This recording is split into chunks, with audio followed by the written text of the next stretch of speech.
नमस्कार दोस्तों आज के इस वीडियो में हम बात करेंगे एक ऐसी जजमेंट की जिसमें ट्रायल कोर्ट ने एक रेप एक्यूज्ड को एक protection of children from sexual offences act के मुलजिम को एक्विट कर दिया, बरी कर दिया, लेकिन हाई कोर्ट ने उसी मुलजिम को कन्विक्ट कर दिया। तो और मैं आपको वो स्पेसिफिक क्वेश्चन बताऊंगा जिससे ये एक्विटल और ये कन्विक्शन का पूरा खेल हुआ।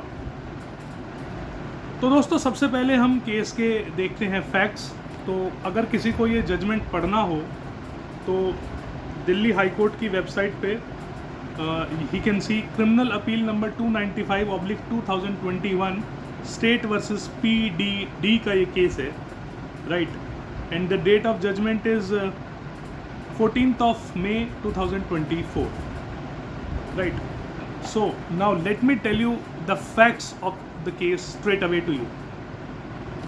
तो केस के फैक्ट्स ये हैं कि 4 लोगों का परिवार था, हस्बैंड, वाइफ, एक बेटी और एक बेटा।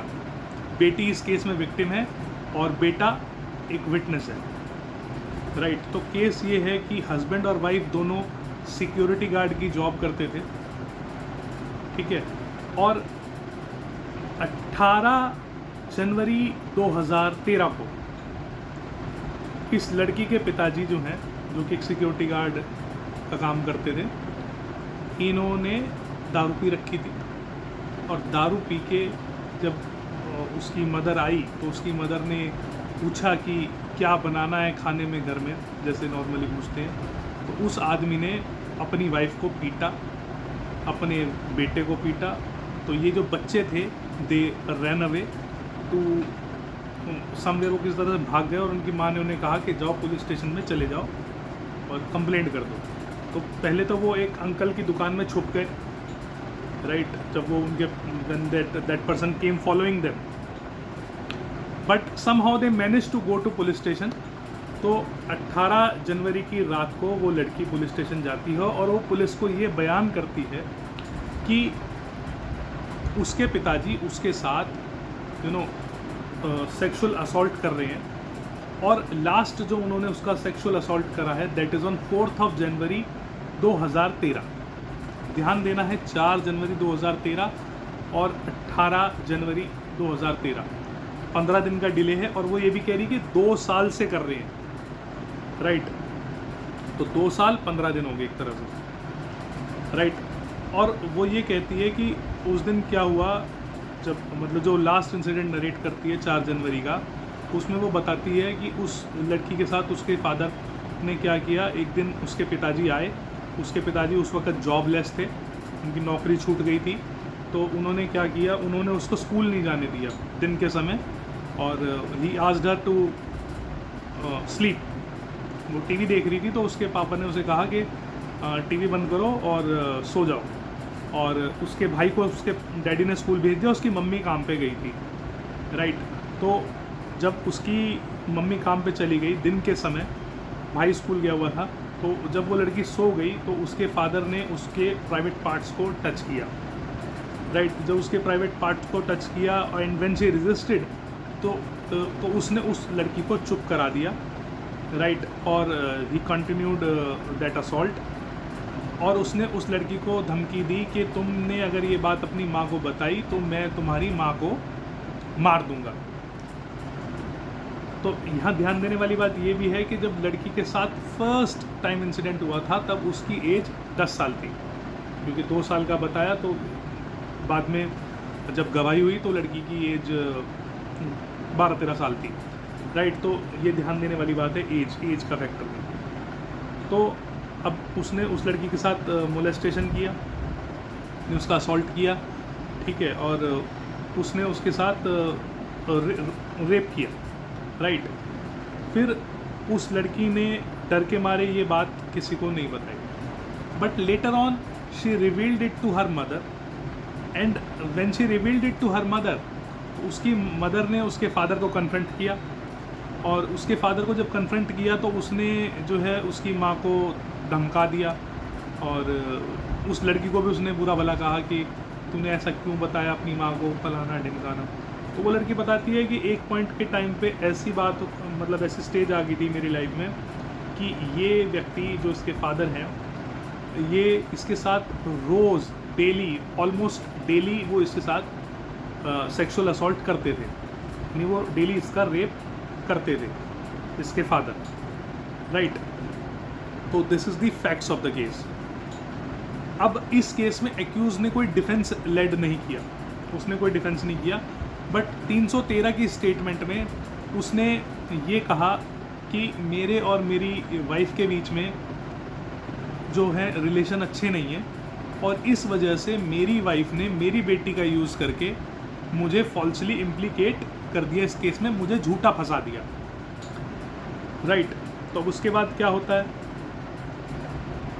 उसके बाद कोर्ट में जब ट्रायल कोर्ट में जब केस जाता है तो ट्रायल कोर्ट कहता है कि जो विटनेसेस हैं उनके बयान में कुछ इनकन्सिस्टेंसीज़ हैं।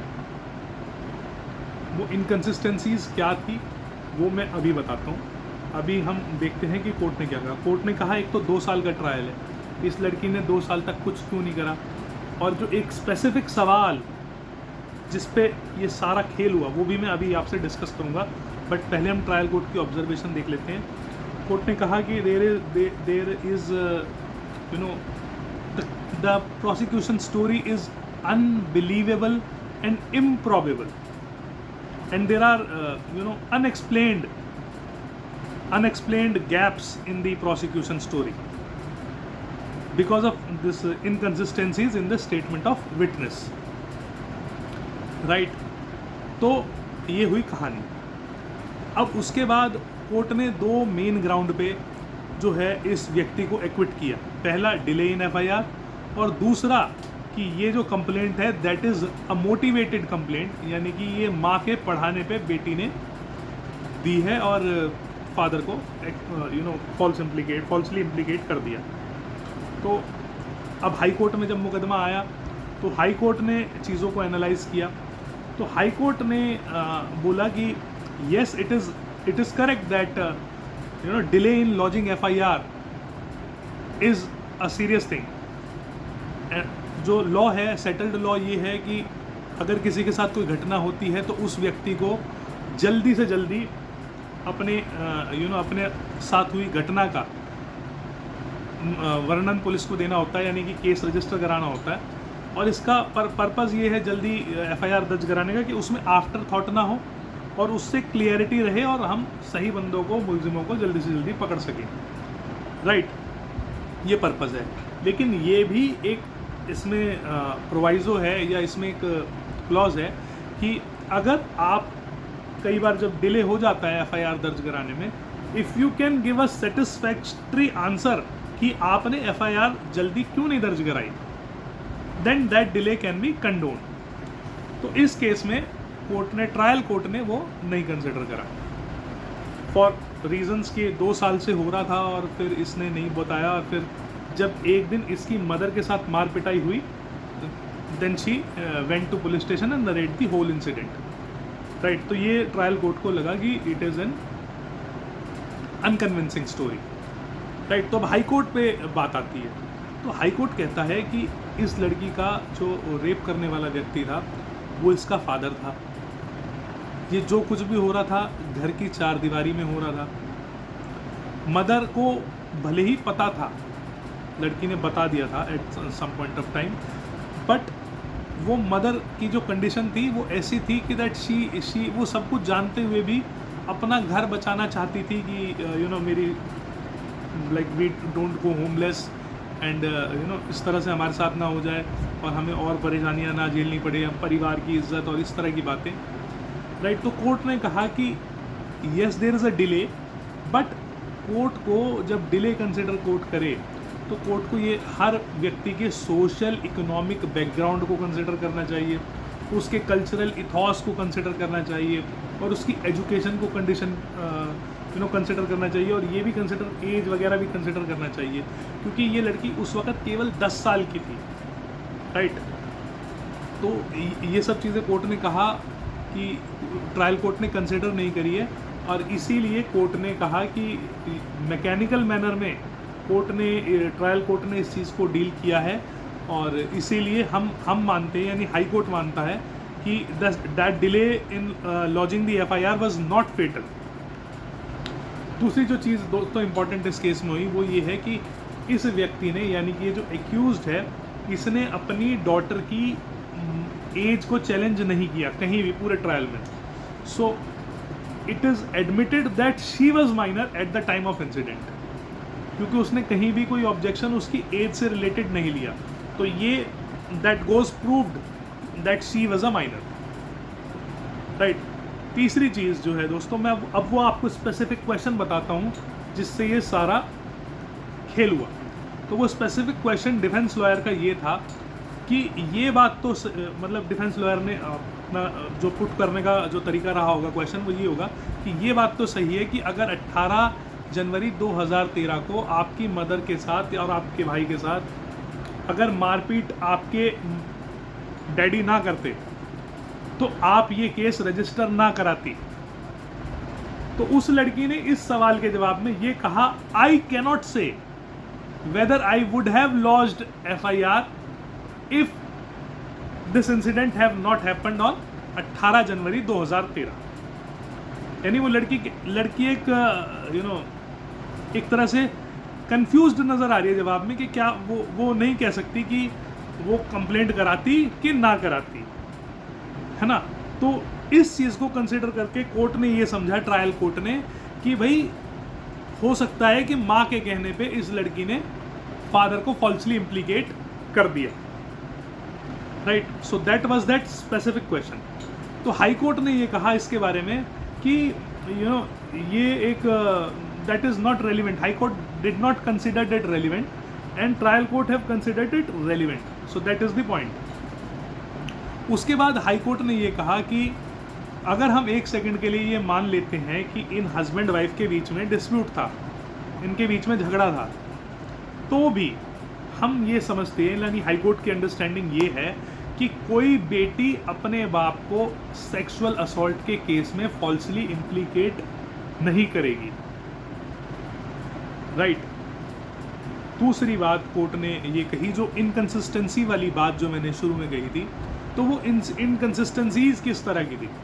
इनकंसिस्टेंसीज इस तरह की थी कि उस लड़की ने कहा कि हमें सीरियस इंजरीज आई थी, और जो पुलिस रिपोर्ट में उन्होंने बताया कि मेरे फादर ने मेरी माँ को डंडे से मारा, और जब कोर्ट में गवाही हुई तो उसने डंडा स्किप कर दिया। उसने सिर्फ ये बोला कि मेरे फादर ने मेरी माँ को मारा, तो डंडा स्किप कर दिया, है ना। जैसे फिर उसने बोला कि मेरे फादर ने मेरे भाई को सिलेंडर पाइप से मारा, जो पुलिस को बयान दिया, और यहाँ वो सिलेंडर पाइप मिस कर दिया। तो कोर्ट ने कहा कि जो लर्नेड ट्रायल कोर्ट है उसको ये ध्यान देना चाहिए कि यहाँ जो ट्रायल हो रहा था ये सेक्सुअल ऑफेंस के रिलेटेड हो रहा था। It was not regarding only the मारपीट इंसिडेंट, राइट। तो कोर्ट ने ये कहा कि the trial court have not appreciated the fact in correct manner, और कोर्ट ने ये पाया कि इस लड़की की जो टेस्टिमनी है that is of sterling quality, यानी कि बहुत बढ़िया इसकी टेस्टिमनी है। it is consistent and it is corroborative with the testimony of her mother and her brother, and court have convicted this person who was acquitted by the trial court। तो दोस्तों मैं उम्मीद करूंगा ये वीडियो आपको अच्छी लगी होगी। देखने के लिए आप सभी का बहुत बहुत धन्यवाद।